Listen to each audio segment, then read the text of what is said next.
E aí, meus amores, tudo bom? Percebam primeiro que minha sobrancelha não está tão legal dessa vez, porque eu tô deixando ela crescer, porque eu vou fazer um raio do Harry Potter e vai ficar maneiríssimo. Como quase tudo que eu faço no meu rosto fica genuinamente lindo. Então, conto com a torcida de vocês para minha sobrancelha crescer. Mas não é sobre isso que eu quero falar, embora, se vocês quiserem, a gente pode fazer um vídeo sobre dicas de sobrancelha. Mas o vídeo de hoje, a gente vai falar sobre um assunto muito importante, que é o contexto de Guerra Fria na América Latina. A gente sabe, já viu nos vídeos anteriores, que quando a gente fala em Guerra Fria, está falando daquela bipolaridade entre Estados Unidos e União Soviética, aquela disputa por áreas de influência, naquele momento da história que, embora não tenha ocorrido confronto direto entre o que chamamos de potências satélites, a gente sabe que houve em várias localidades a disputa por poder. E essa disputa por poder chega à América. A América, durante o período da Guerra Fria, segunda metade do século XX, ela vai conviver com diversas ditaduras civis militares. A gente tem o exemplo do Brasil, entre 64 e 85. A gente tem o exemplo na Nicarágua. A gente tem o exemplo do Equador, no Uruguai, no Paraguai. Praticamente todos os países latino-americanos conviveram com ditaduras nesse período. E essas ditaduras estão no contexto justamente da Guerra Fria, porque eram maneiras que os Estados Unidos encontravam de incentivar financeiramente esses países. Como se fosse uma troca, eu vou injetar dinheiro em você, mas você tem que garantir a manutenção do capitalismo. Não importa se for usar força militar para isso. E é o que vai acontecer ao longo desse segunda metade de século aqui na América.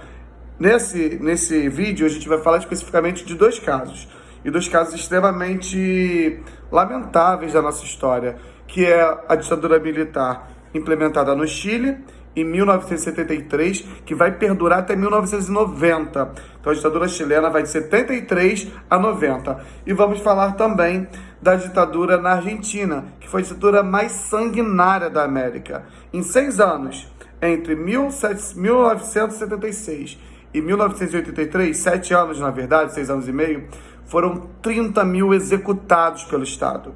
O Estado argentino ele vai montar uma máquina de tortura e execução para o que chamava de subversivos, Então é disso que a gente vai falar nesse módulo. Mas para a gente entender esse módulo, mais uma vez falando, a gente tem que lembrar desse contexto de Guerra Fria. O presidente norte-americano, um cara chamado John Kennedy, ele vai criar um projeto chamado Aliança para o Progresso.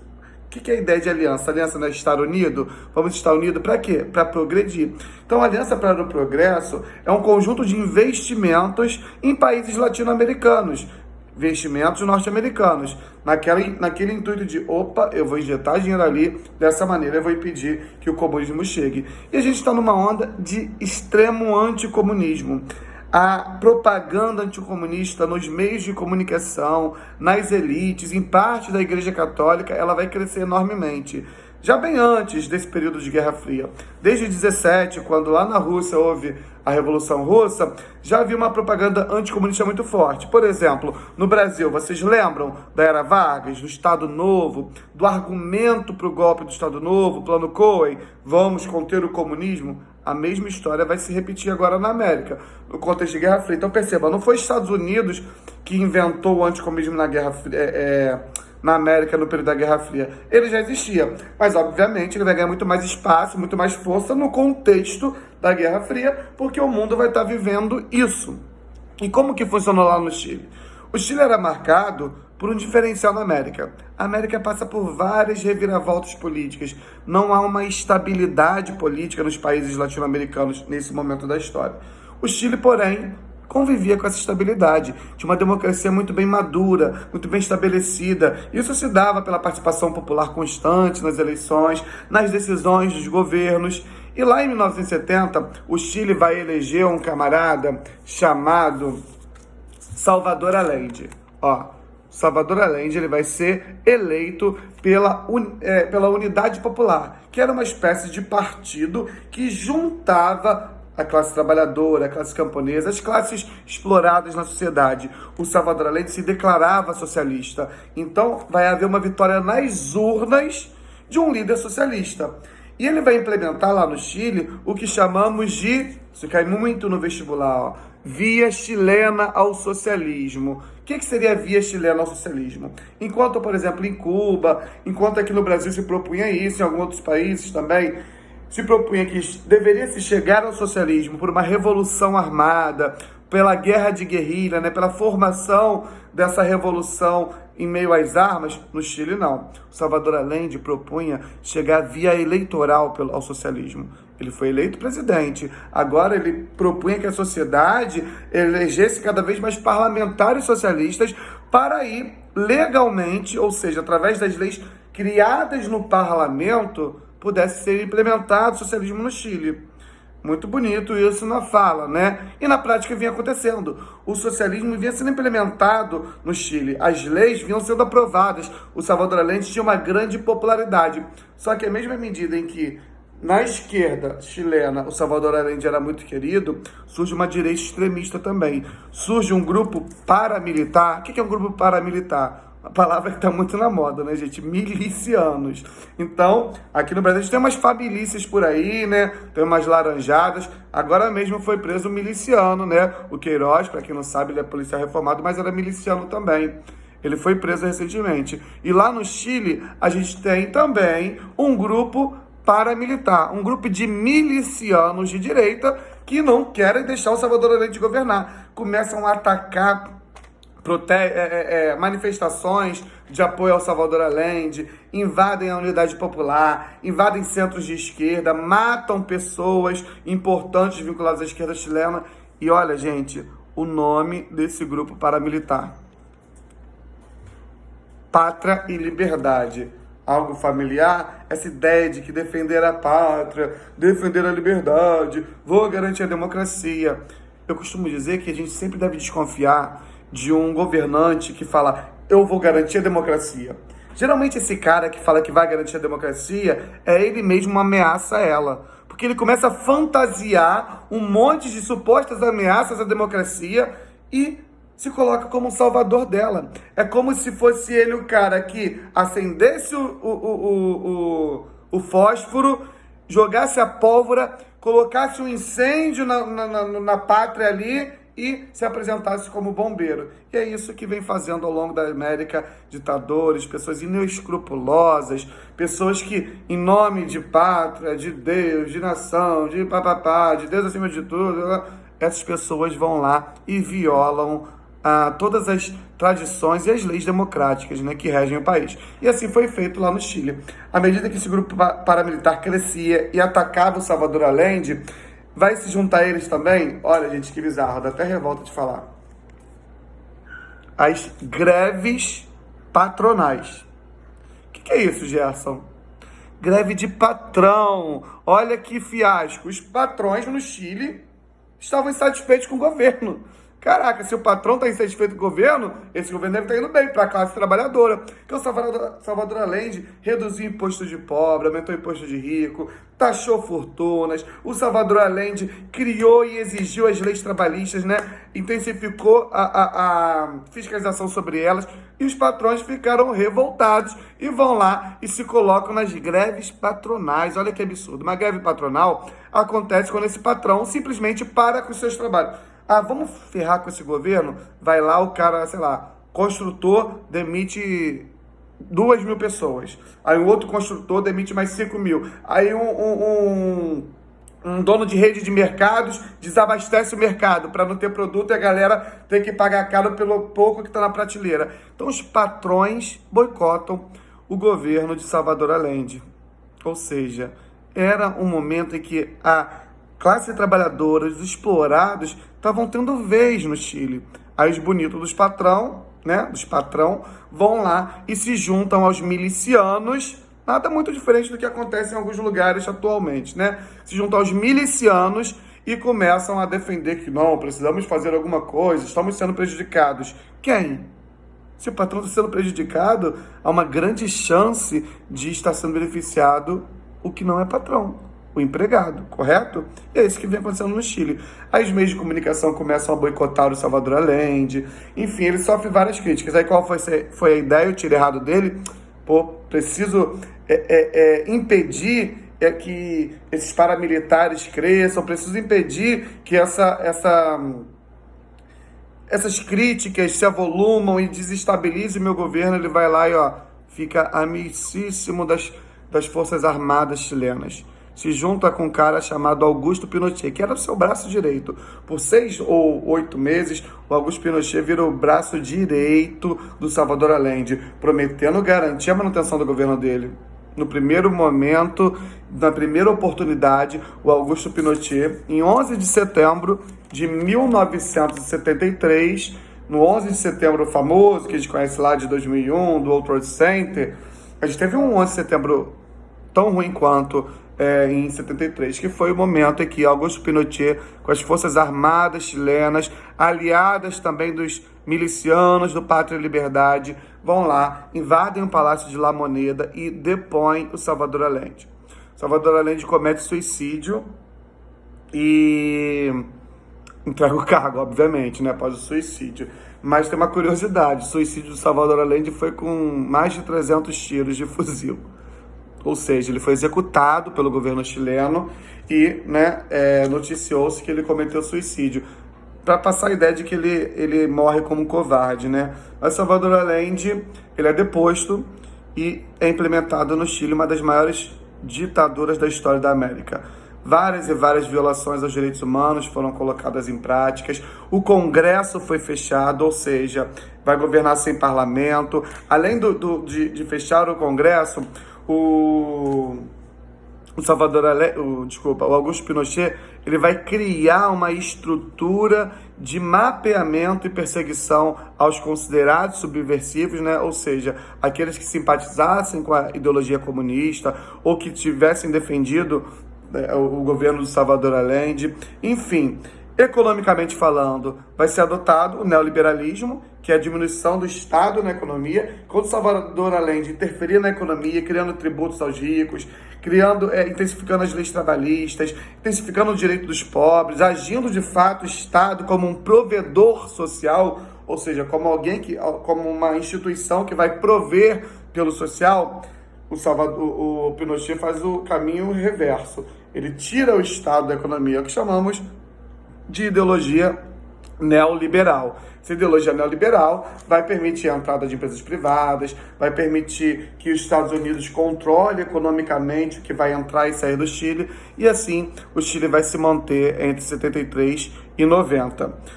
Em 80 e 88 ocorrem 2 plebiscitos. No primeiro plebiscito, em 80, após várias denúncias de violação aos direitos humanos, o que é o plebiscito, vocês lembram? O plebiscito é uma votação extraordinária, uma consulta popular. É perguntada à população chilena se ela gostaria da manutenção do Augusto Pinochet, em 80.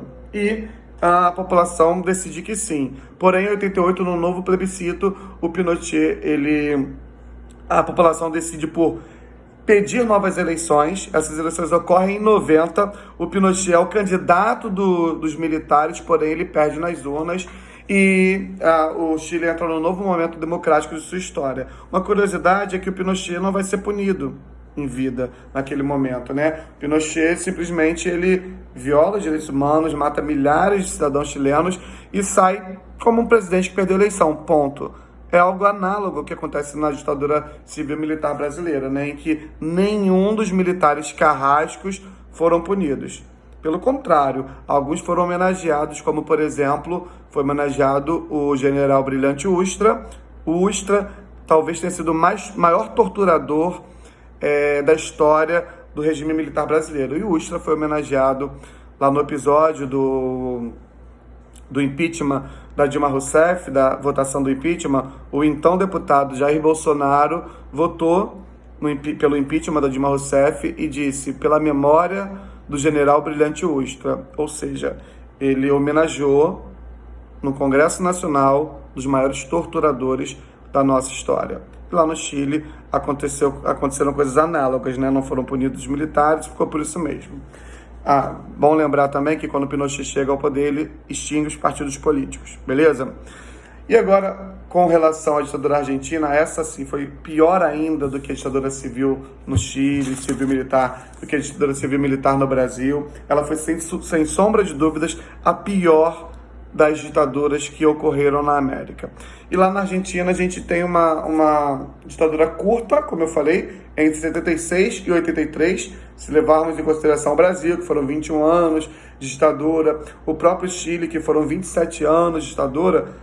A gente tem, 17 anos de ditadura no Chile, a gente tem, no caso da Argentina, um período curto de ditadura, né? Entre 76 e 83, mas foi um período extremamente intenso.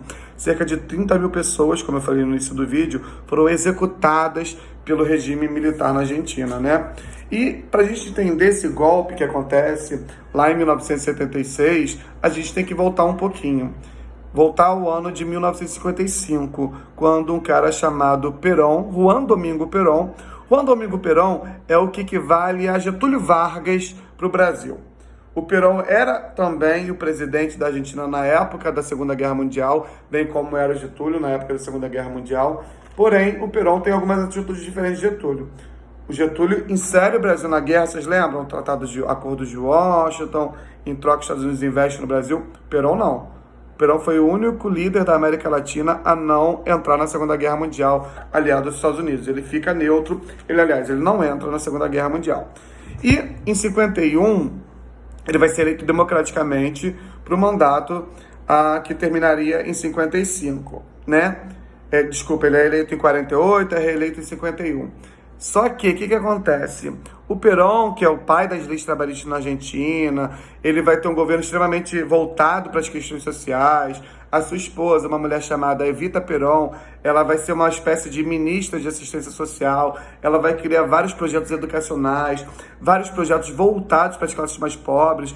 E ela é alçada a uma espécie de idolatria na Argentina. Ela é muito querida entre os argentinos, bem como o Perón. Só que em 55, um golpe de Estado vai depor o Perón. O Perón ele é deposto, é expulso da Argentina, vai para o exílio. Ele é deposto sob argumento de que iria implementar uma ditadura na Argentina. Porém, ele consegue retornar à Argentina. A gente vai ter a deposição do Perón, convocação de eleições, vão se ter governos extremamente instáveis, nenhum governo consegue colocar a Argentina nos eixos. Lá em 66 vai haver um golpe militar para tentar criar uma estabilidade. Por 4 anos, mais ou menos, a Argentina vive uma ditadura até leve, né? Só que em 70, novas eleições são convocadas. Em 73, o Perón ele volta do exílio em 72, se candidata em 73 e é eleito pelo voto presidente dos argentinos. Só que o Perón chega ao poder e morre, né? Causa natural. Perón, no mesmo ano, no final do ano 73, acaba morrendo. Quem assume é a vice-presidenta, que no caso era sua esposa, mas não era lá a Evita Perón, querida. Era uma mulher que não tinha simpatia da população argentina, a Isabela Perón, ou Isabelita Perón. Ela vai tomar posse após a morte do seu marido e vai conviver com um governo extremamente instável. Não consegue conter o caos social, não consegue resolver os problemas econômicos, não consegue o apoio popular que o seu marido teria caso não tivesse morrido. E aí, qual vai ser a ideia dela? Vou me aliar aos militares. Para impedir o caos na sociedade, ela faz aquela mesma estratégia errada que fez Salvador Allende, se alia aos militares. Esses mesmos militares que se aliam a ela em 74, depõem ela em 76. Em 76, ocorre um golpe de Estado. Um cara chamado Rafael Medella, ele vai tomar o poder na Argentina junto com uma junta militar. E lá eles vão, como eu falei, criar a ditadura mais sanguinária da história da América Latina. Também no contexto de Guerra Fria, também sob o argumento de que os comunistas podiam tomar o poder. Qual era o argumento naquele momento? A instabilidade no governo de Isabelita Perón poderia levar a fazer com que grupos comunistas tomassem o poder. É uma espécie de inimigo invisível, gente.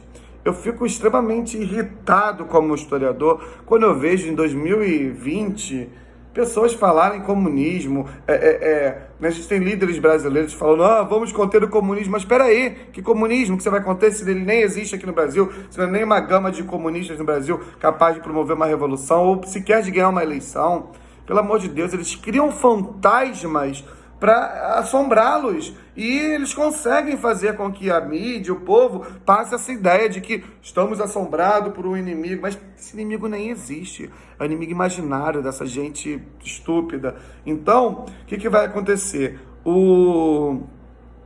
A Isabelita Perón, ela vai ser deposta por causa de um inimigo invisível, um comunismo que já estava caindo por terra na América e na Argentina, e vai assumir essa junta militar, que vai fazer as mesmas coisas que faz lá no Chile. Congresso fechado, fim dos partidos, violações aos direitos humanos.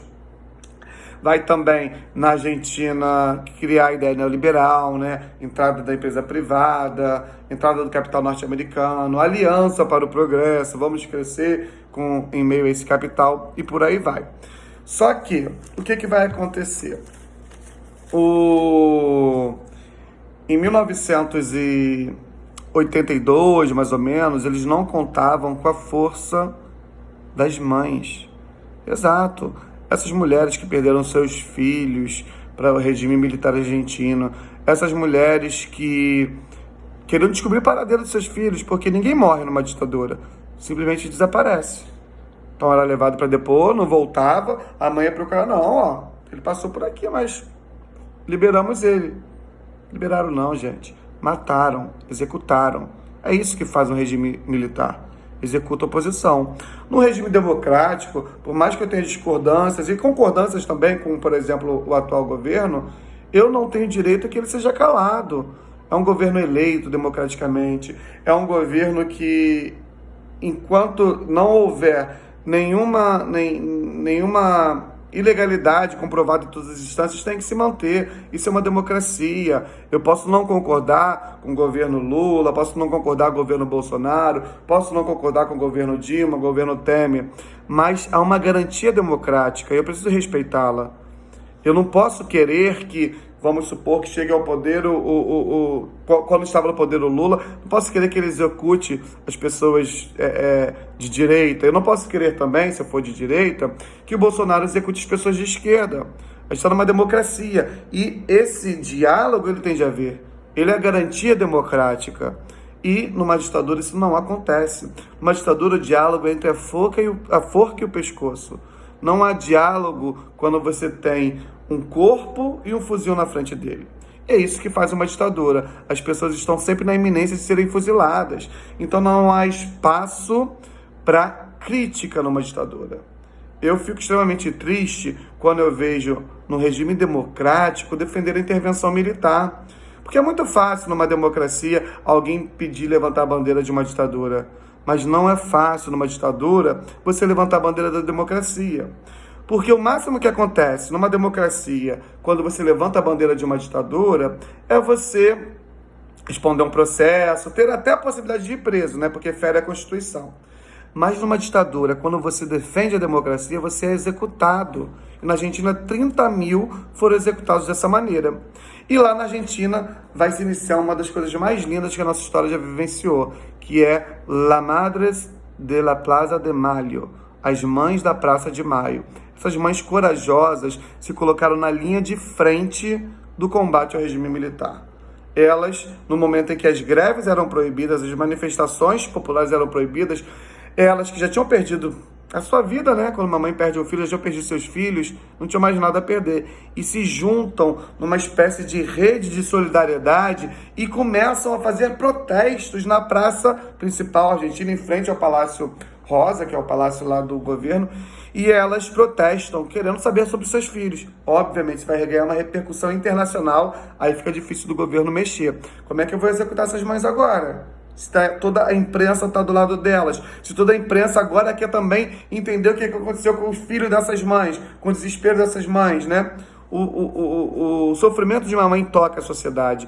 E aí o regime militar meio que se vê sem saída, as manifestações acontecem, essas mães da Praça de Maio crescem cada vez mais e a popularidade, consequentemente, do governo diminui. No fim das contas, o governo já sem muito espaço, 7 anos de governo apenas, ele sem muito espaço de crescimento, a crise econômica lá em cima, resolve o seguinte: não, nós somos fodões, nós vamos conseguir apoio popular. De que maneira? Vamos reivindicar umas ilhas lá que já foram nossas, as Ilhas Maldivas. Pô, beleza. Mas e aí, quem tá lá? A Inglaterra. Cara, a Argentina não aguentava 5 minutos de porrada com a Inglaterra. Só que os caras extremamente soberbos acharam que podiam vencer uma guerra com a Inglaterra. Foram para as Ilhas Malvinas e promoveram o que chamamos de Guerra das Malvinas ou Guerra de Malvinas, que acontece em 82. Levam um piau da Inglaterra, são desmoralizados, agora são os militares torturadores aqui, pitbulls aqui ferozes, não aqueles pitbulls mansos, pitbulls ferozes, e quando vão disputar com a Inglaterra não passam de cachorros mansinhos. É isso que ficou claro para a sociedade argentina. Já não tinha mais escapatória, não havia mais espaço para o regime militar. Então, a democracia é restabelecida. A democracia é restabelecida, eleições são novamente convocadas e assim chega ao fim uma das ditaduras mais sangrentas da história da América. Só um ponto interessante para a gente falar, quando eu falo para vocês que é sempre condenável qualquer ditadura, seja a ditadura soviética de esquerda, seja a ditadura cubana de esquerda, seja a ditadura da Coreia do Norte de esquerda, ou as ditaduras de direita, no Brasil, na época que teve, na Argentina, no Chile. Toda ditadura é condenável, gente. Não pode a sociedade permitir que um governo se constitua de uma maneira não democrática. Então, vocês nunca vão me ver defendendo uma ditadura de esquerda, porque ditaduras não são defensáveis. Não há espaço para se defender ditadura num ambiente de consolidação da democracia. E é isso que a gente tem que sempre defender, que a democracia seja consolidada. Nunca podemos dar palanque e nem espaço na política para quem quer que seja que defenda a ditadura, seja uma ditadura de direita ou seja uma ditadura de esquerda. Beleza? Só para ficar claro que a ideia, o ímpeto em falar disso não é simplesmente criticar uma ditadura de direita, é criticar a ditadura em geral. Qualquer ditadura é condenável e tem que ser condenada, beleza? Então, eu vou deixar também um link para o documentário sobre as mães da Praça de Maio. Acho que vocês vão gostar. Dá uma olhada lá, tá bom? Beijo, love yous.